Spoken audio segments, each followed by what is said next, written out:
Today, I want to do something a little different. I want to tell you a story. It's about my own journey with money, and it starts back in a time that feels like a different era. Frankly, because it was, I guess, just before COVID hit. And it all revolves around one company, Wealthsimple. This isn't just going to be a review. This is more of a story of how this platform and company genuinely changed my life. And honestly, is a huge reason, if not the biggest reason, why this YouTube channel even exists today.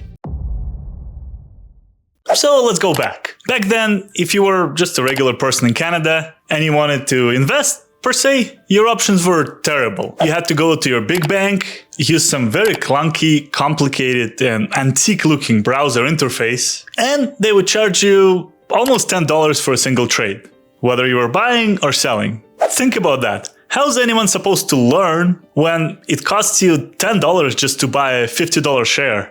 Or a $2 share, for that matter. It felt like the world of investing was intentionally designed to keep people like us out. But then I found Wealthsimple, and my life has changed. Okay, so dramatic. It wasn't actually like that, but let me go with my narrative. Let me do it. Let me do this. I still remember the feeling. For the very first time in my life, I moved money from my bank account to somewhere else. Up until that point, the only thing I had ever invested in were some of my personal projects that I have spent money on. So for me, it was a huge leap of faith. I've only ever been in the RBC architecture or infrastructure. And the reason I took that leap was because of one game-changing feature that Wealthsimple offered. The zero commission trading. Oh my God, I still can't believe it. Suddenly, the $10 barrier was gone. I could put in $100 or even just $50 and actually use all of it to buy something.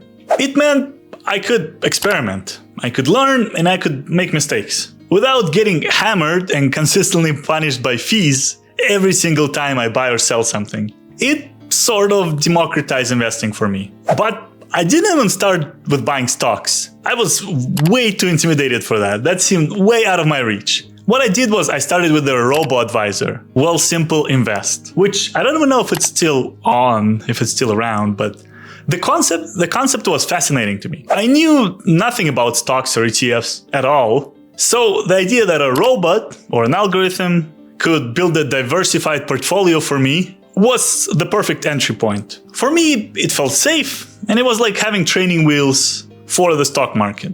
It sort of held my hand, and for about a year, I just let it do its own thing. And I was just watching.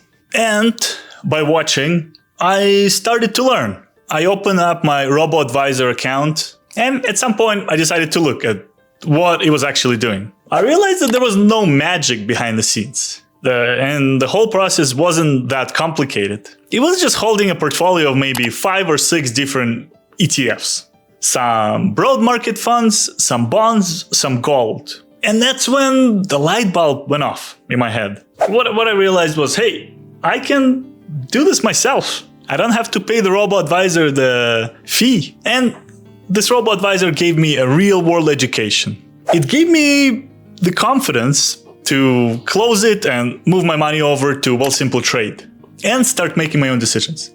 I remember my first purchases vividly. I was really interested in dividends at the time, so I bought some Shaw stock. That was my first ever stock that I purchased. Then I bought some other Canadian telecoms and big banks, figuring they were fairly safe bets that paid a really nice dividend, I would say. And of course, this was back in 2021, I think, when the market was just going straight up. I felt like Midas, because everything I touched turned to gold. I felt invincible. But then, how the story goes, the market did what the market does, and it really humbled me very quickly. I got a little too confident, bought into the hype around a couple stocks like Air Canada and BlackBerry, and lost a good amount of money on those.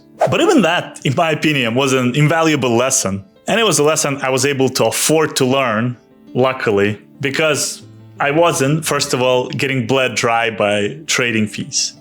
And that whole journey, the initial leap of faith, learning from Robo-Advisor, the wins, the losses, everything. That process of taking control of my own finances is what sparked my passion for this stuff. It's truly the reason this channel exists. If you're finding this story perhaps relatable, or if Wealthsimple also played a big role in your own journey, do me a favor and hit that like button. It really helps the channel out. And if you want to follow along for more honest reviews and takes on personal finance in Canada, make sure to subscribe to the channel. Alright, thank you for that, I really appreciate it. Now, where does that leave Wealthsimple? My history with this platform runs deep, as you can see. It's been maybe 7 or 8 years now, and honestly, I'll always have a soft spot for them in my heart, because of the door they opened for me. They made investing feel cool, accessible, and uncomplicated. And even now in 2025, they continue to be one of the most user-friendly and approachable platforms out there. Whether it's their savings products, their trade app, or their overall mission, they've kept things human and simple. I think a lot of the positive changes we've seen across Canadian fintech and Canadian banks can be traced back to what Wealthsimple started. They truly set a new standard, and the entire industry is better for it. So for that, I'm always appreciative of them. It's the kind of platform I still confidently recommend to everyone, whether it's my family, my friends, or you guys. And especially to beginners who are very intimidated by trading, because I know it will meet them where they are. I was in your place and so much better for it. So what's my final take? Wealthsimple is still a fantastic platform. I would still recommend it in a heartbeat to any beginner who wants to get started with investing, just like I did back in the day. The user experience is second to none, and it remains one of the easiest, if not the easiest, way to buy stocks and ETFs in Canada. Wealthsimple was my gateway, my teacher, and frankly, my safety net. For that, I'll always be grateful. And for many of you, it can be that for you too. Thank you so much for letting me share a bit of my personal story today with you. I'd love to hear how you got started with investing in the comments below. Again, thanks for watching, like and subscribe, and I'll see you in the next one. Take care.